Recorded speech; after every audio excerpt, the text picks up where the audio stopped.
Bonjour tout le monde, bonjour aux abonnés de notre chaîne KBTV 243. Bienvenue, et si c'est eux pour la première fois, de nous suivre, n'hésitez pas de vous abonner, partager, commenter, et activer la cloche de notification pour ne pas rater aucun de nos prochains contenus. KBTV 243, votre chaîne d'information. Aujourd'hui nous avons deux éléments qu'on va partager avec vous. Installez-vous confortablement pour suivre ces deux éléments. On commence avec notre premier élément. Nous vous ramenons dans la province de la Tshopo dans la ville de Kisangani. Monsieur le gouverneur de la Tshopo, Monsieur Paulin Londongoliya, qui est un vice-gouverneur de gouverneur sortant, a rencontré gouverneur de la base Ouélé pour partager. On vous laisse suivre. Avant de rejoindre sa province pour prendre officiellement ses fonctions en qualité de gouverneur de la province de Bas-Ouélé, après avoir été notifié par le chef de l'État, Félix Antoine Tshisekedi Tshilombo, David Mike Mokeni présente les civilités à son homologue de la Tshopo, Paulin Londongoliya Babonga. Au cours de ces échanges de plus d'une demi-heure, les deux personnalités ont passé en revue plusieurs questions d'intérêt commun pour le développement de leurs provinces respectives. Ils réaffirment leur engagement de moderniser les infrastructures routières pour faciliter les échanges commerciaux entre ces deux provinces, précise le gouverneur David Mike Mokeni. Bon, d'abord en priorité, on doit essayer de faire de notre mieux, de faire tous les efforts possibles pour que la RN4, la route qui prend Kisangani, Banalia jusqu'à Buta, puisse être de nouveau fréquentable, qu'elle puisse être réhabilitée, qu'elle puisse bénéficier d'une circulation fluide. C'est parmi nos priorités pour le bien-être des échanges commerciaux entre les deux provinces. Bourré de l'énergie et la ferveur de la jeunesse, David Mike Mokeni et Paulin Londongoliya Babonga ne jurent que pour consolider leurs liens de collaboration et la volonté commune de booster la Tshopo et les Bas-Ouélé. Merci, vous venez de suivre le premier élément d'aujourd'hui. Maintenant on continue notre vidéo avec deuxième élément. Le problème de guerre à l'est de République démocratique du Congo. La population sont en train de partager les différents problèmes qui sont liés à la guerre à l'est du pays et la malgérance de nos autorités. On vous laisse suivre cette vidéo, on se retrouve tout juste après. C'est le cas des jeunes activistes et ceux volontaires patriotiques Wazalendo qui proposent quelques pistes de solutions aux autorités. Pour Benoît Mukumbatia, tous les traîtres qui continuent à figurer aux lignes de front doivent être démantelés. Il appelle les commerçants à ne plus payer les taxes car il estime que cet argent profite aux envahisseurs du pays, d'où il lance l'opération Facebook. Government imesha kupita, ilikuwa government ya manda ya jana, manda passé. Government yenyewe imetokea haiyatuletea governor. Yaani waweze kubeba huu governor sababu ni wa manda ingine.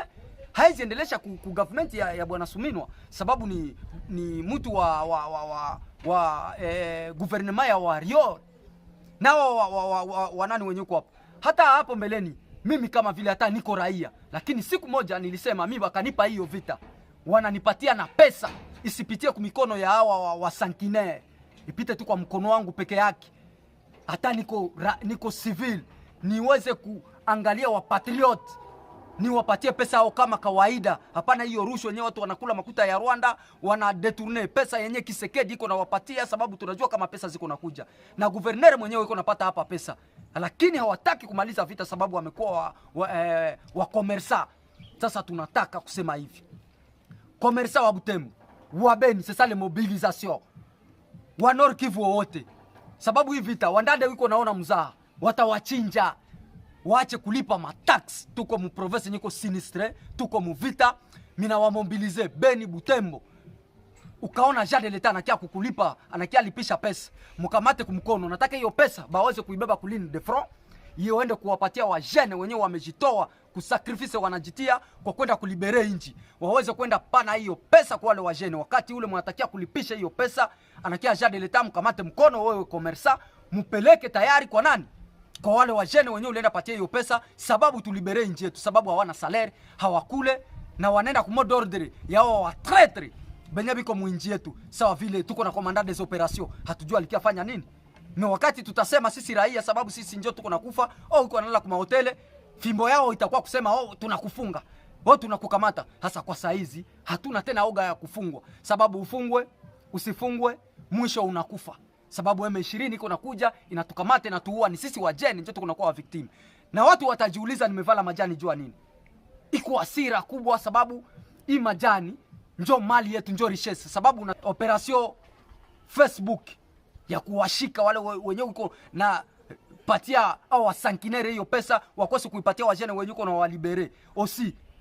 Société civile ya Nord Kivu korombi bote bashaka kuwa kimya. Jeunesse ya Nord Kivu ma mouvement citoyen korombi bote bashaka kuwa kimya. Bananzenda fia tu ma recette kama autorité alifika banenda kumaudias sababu wapate ma 1000 francs 2000 francs unarudia kunyumba. Sasa mwingine itagobole waka na jeunesse ndio espoir ya kesho. Sasa kama Lumumba alikufa alituachia inji. Maana mimi na rapele watu wa Butembo.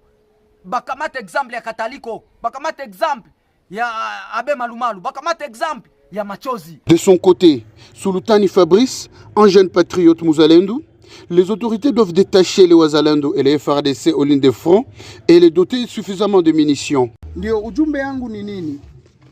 Ninyi wenyewe mnaona gisi vita inaendelea. Vita inaendelea vibaya sana sana sana. Gisi tuko tunaona vita kabisa, wananchi wanaendelea kuteseka kwa mambo wasio ya jua. Ila nia yetu tunapenda government ya Kongo itusaidie sana tena kwa haraka hiyo vita iweze kuisha. Kwa sababu kama haishe mbio tuko nenda pali pabaya sana ambako raia yetu itaangamia, kila mtu ataangamia. Ndo sisi kama wakaaji wa Kongo mahitaji ya VDP tuna nia ya kwamba waweze kutupatia hiyo commandement ya wazalendo wenyewe na FARDC wawe na commandement yao. Itatusaidia kwa kuweza kugombana na adui, kwa sababu tumeatambua ya kwamba kati ya FARDC kuna kuwa watu ambao hawapendi hiyo vita iweze kuisha. Ila nia ya wazalendo wanapenda vita iishe. Gisi mlivyosikia mambo ya jana, gisi Kanyabayonga likamatwa, ni kwa sababu vijana walikosa munition ya vita. Wanaomba wakubwa ambao wako pale wawasaidie na munition juu waweze kupiga adui, lakini wamekatalia munition ili adui aweze kuingia mpaka Kanyabayonga. Iye sana mfanye detachement ya wazalendo na FARDC.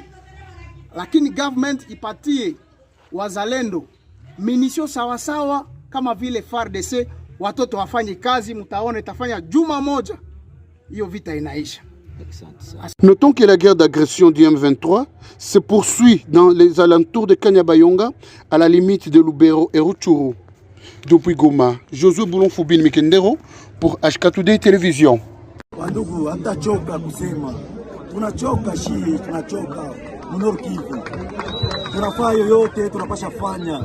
Tuko patriote juu ya nchi yetu. Tunasoutenir chef de l'etat ya kutosha. Me hakuna yenye ishafanya. Leo hii tunakuya leta bandugu yetu hapa, wenyewe wanasema tukiwa pumuzisha. Wandugu, tunalia sana Kinshasa. Tshisekedi tulikuvote, tulikupatia mavua. Kila mtu alikuvote kuonesha kama wewe ndio unafanya. Me recompense ndio natupatia leo. Na kukia kutuambia aksanti, hakuna siku moja fanya. Kila siku tukapata shida unadelege watu, lakini wewe unasema ndio president wetu. Ukibaki kukuita saa hii kule mafrance mawapi huko naenda. Me useme nasema kuye leo siku matu tupata magumu Nord Kivu au kuyake. Trop trop tunachoka. Na sisi tunakuchoka. Vraiment kama utasema sema shida na sisi tunapabandoni vraiment naosha tuabandoni. Ndio maana sisi population tunachoka yetu, tunakia kutana kama Kinshasa isha tutupa shiba tu ya Nord Kivu. Ndio maana tunasema kama bana huwa hii tunakente leo hii hapa na mko na vicha mamoro amupeti kusema yote. Ndio maana sisi tunatashi mobiliser kuonesha kama Tshisekedi tunakuchoka sasa. Vraiment tunakuchoka, tutaendelea kubakia hivi. Bana huwa bale kesho itakuwa tulu yangu. Ndio maana tunatamobiliser population kuonesha kama shie huku Goma hatuna amani. Tulikupatia confiance yote kuonesha kama wewe tunakupenda huko, mtoto wa baba na mama Mkongomani. Me unaabizia ile confiance. Tolembi pasi vraiment. Ndio maana tunakamata hii population yote, tunatashi mobiliser. Tutaenda tunaweka kama mko complice na nyie kwa M23. Tutaenda na M23 na nyie wote, tutababale. Mwa hii tutabafagia nyie wote. Ba notable ya Nord Kivu. Après avoir Tshisekedi tuvapatia maposte. Unanyamaza kimya. munatuabandone. Mulikuya hapa tunawapatia masauti ba lidere yetu. Si muko kule Kinshasa, hakuna venye munafanya. Na kusema aseme watu ya Goma wanateseka. Hakuna hata siku mama mnasemaka. Mnanyamaza nyote kule, kila mtu kuna maveste na wengine hakuna hata kusema. Vraiment nchi yetu utarudia tena hapa. Hii population mnaabandone. Mutakuwa na susi hapa. Na shetu cha prendre conscience.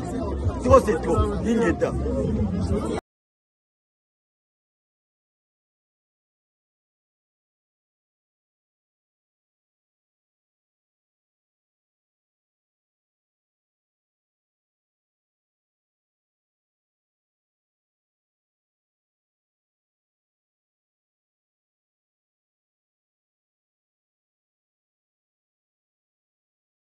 Hatuna mwenye atatupiganiaka ni Kinshasa, ni Goma, ni je ne sais pas Bukavu, ni Ituri, Bunia, je ne sais pas wapi. Hakuna mwenye atatupiganiaka kama haiko sie ba peuple congolais kujipigania sie peke.